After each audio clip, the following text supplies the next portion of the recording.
Hello and welcome back to part 7 of surviving on a flat world with nothing but a bonus chest. And yes, we're getting things started off today by AFKing at the horrid, awful noise of the pig farm. So yeah, I'm basically going to just do a little bit of a time lapse here to hopefully pray that some thunder might come out of nowhere. Yeah, we're going to time lapse this.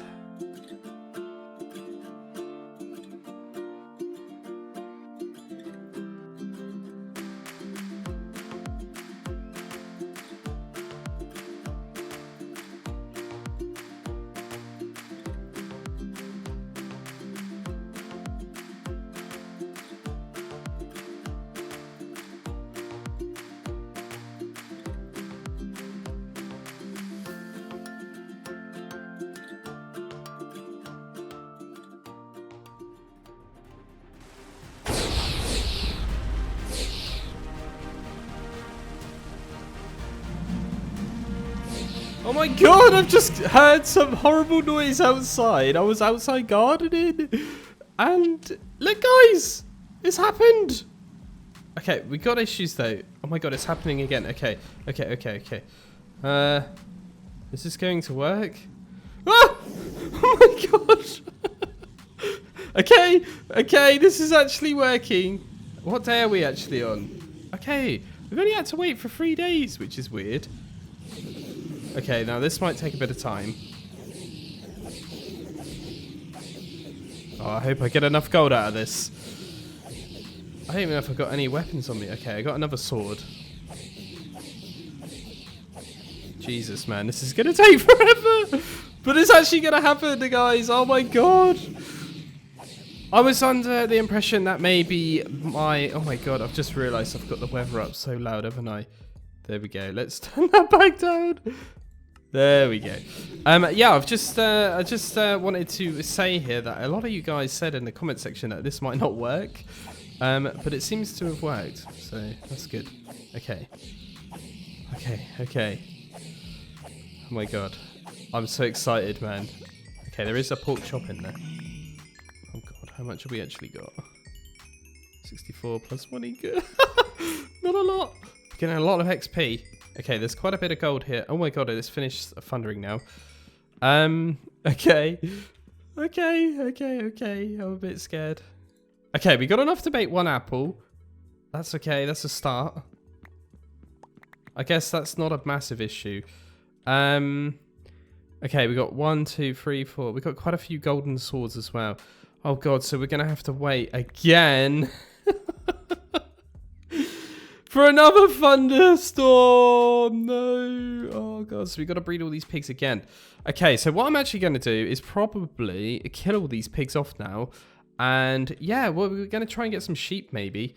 Let's sort this out so I can actually store these things away. Oh, I'm a bit disappointed, but at least we can make 1 villager. That's the next game plan. Oh my god, it's actually happened though. Jesus, man. This is taking a very long time. Since the last thunderstorm.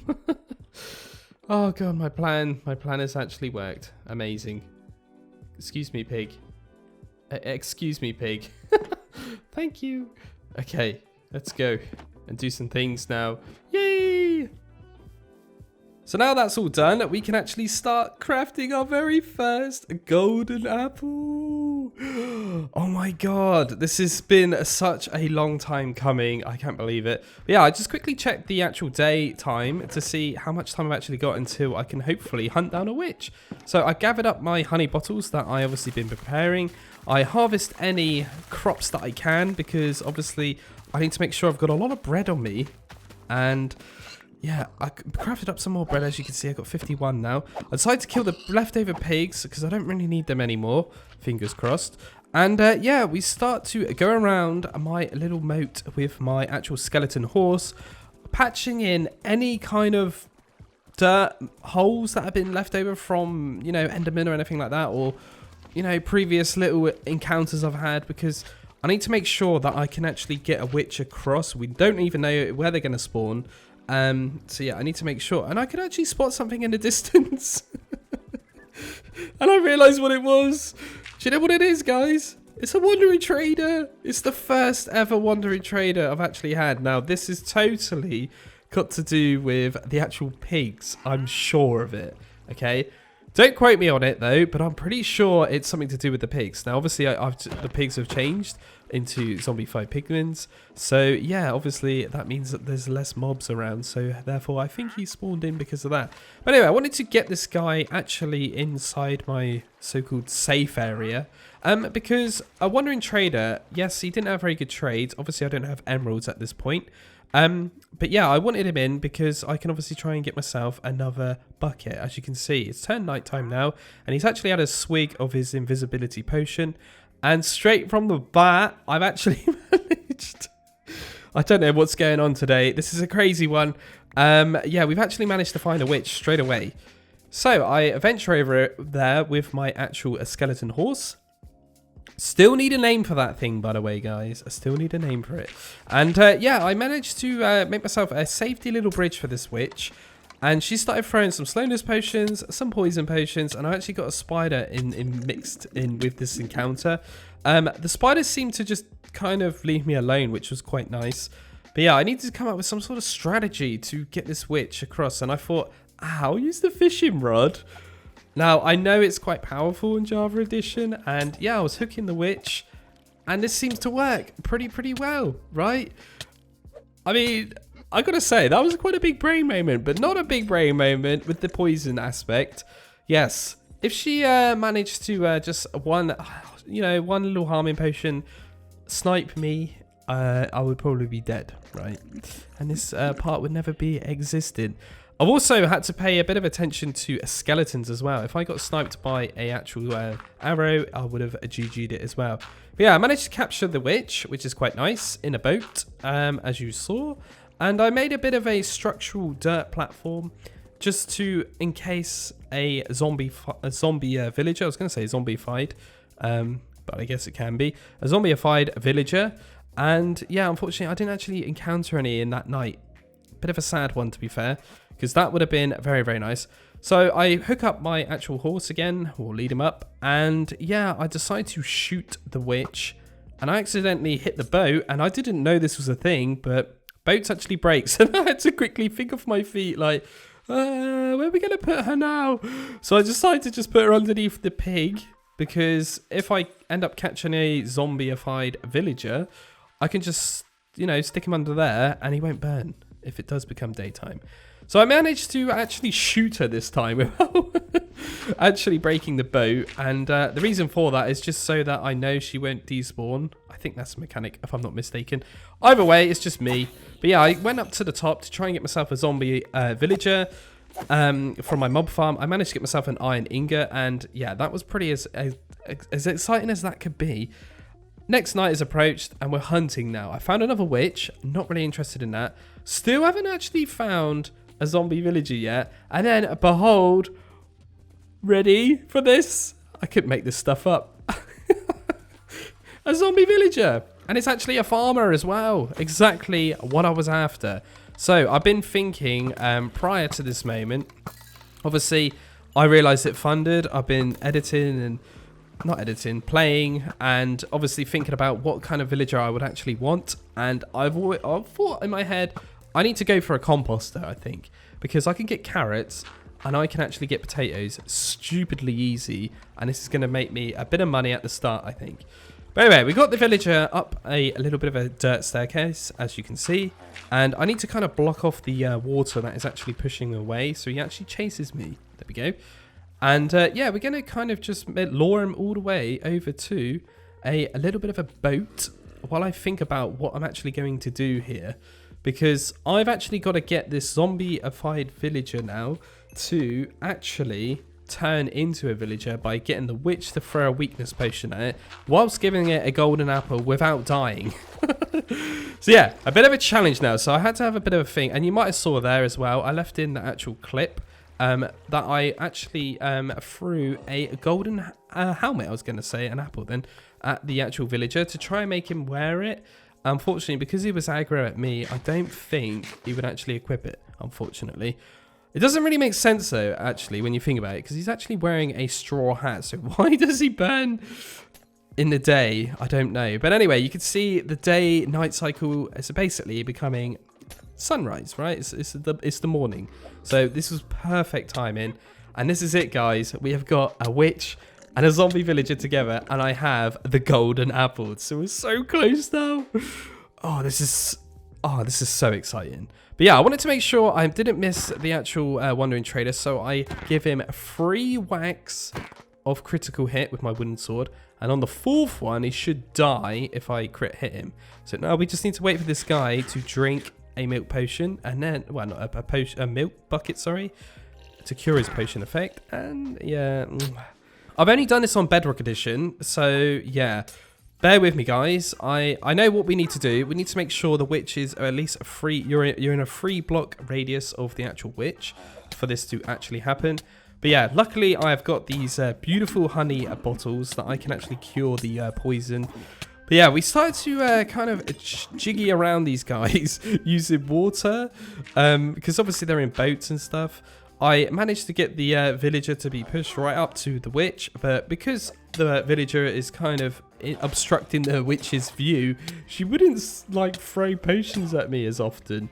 So yeah, this setup was okay, but it wasn't quite right. And obviously I've encased it all with dirt so we don't get any accidents happen. So yeah, I managed to break him out of the boat, and then I could actually move him across to another boat. And the reason for this was to get him away from the witch, because as I just mentioned, he was a bit too close to the actual witch, so she couldn't actually throw potions properly. So yeah, I started to align these guys a little bit better and actually calculate 3 blocks distance instead. I barricaded her in with a load of dirt blocks as well. Again, I'm using water and dirt here because if you push the boat, it would just kind of work that way, if that makes any sense. And as you can see, this is how fun this is. Yeah, this is proper like a bit of time this took, a bit of time, I'm not going to lie. But you're also playing and juggling around with poison effect. And I didn't even know this was a thing, but you can actually make mobs come out of boats if you actually throw water on the floor like that. So yeah, this was almost a bit of a hiccup here because he was actually on fire. And I could have actually lost the actual zombie villager. But luckily, I quickly thought then that I need to get down another bucket of water to put him out. And yeah, I can just get him back in the boat. So now we're just kind of pushing him across. And finally, this is the setup I was kind of going for. And now what I need to do is hopefully spam this golden apple. And you might have heard there, my armor actually broke. Keep spamming it and hopefully she throws a weakness potion. That's what I wanted. And it worked, guys. That is how you cure a zombie villager using a witch on Java Edition. It's pretty much the same on Bedrock Edition, but yeah. Oh my god, that was so close. Yes. And then I thought, again, skeletons, if they snipe me, I might be in trouble here. Now, as I'm finished with the witch, she's done her duty, I can actually say goodbye to you and kill her. Because I'm horrible, right?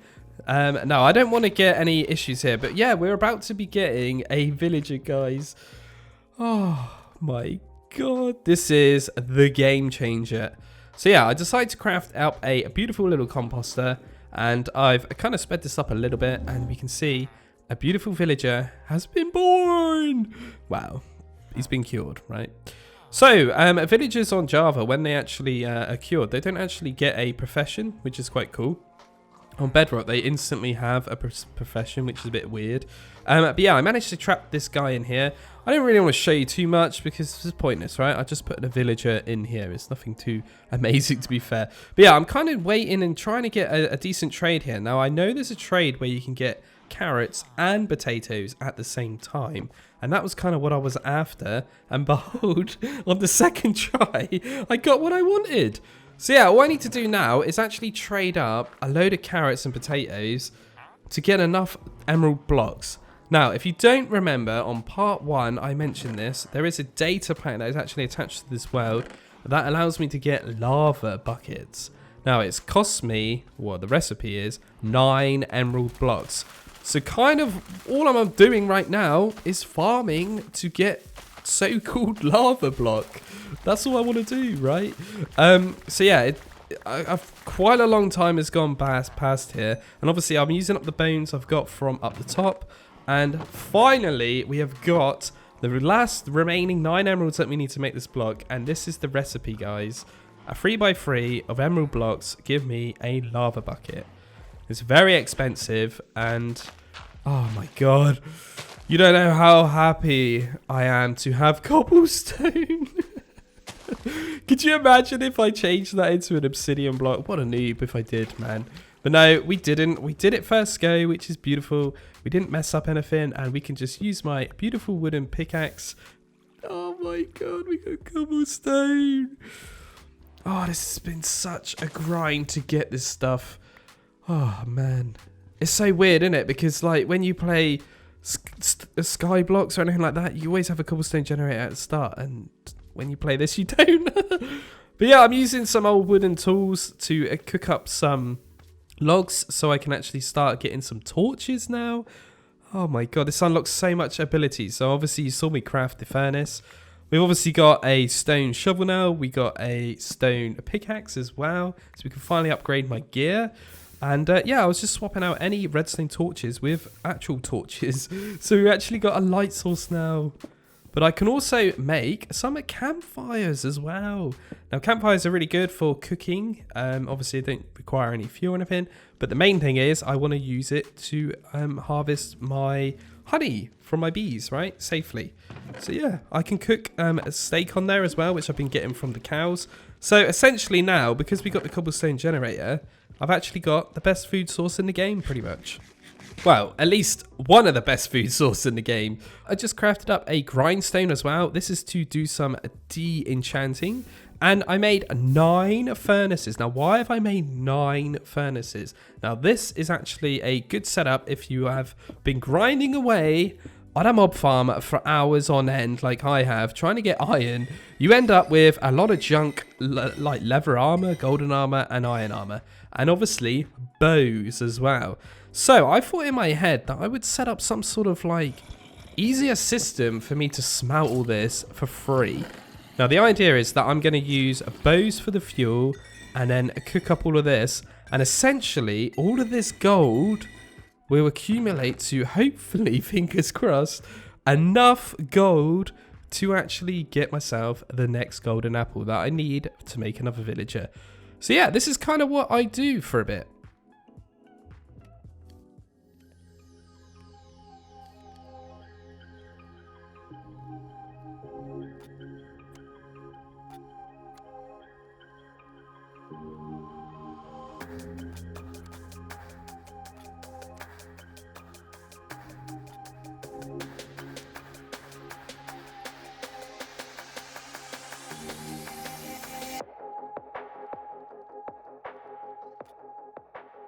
And as you can see, we got 7 ingots out of that. And we actually got a bonus couple of ingots of iron as well. But don't forget, guys, there's also some golden swords.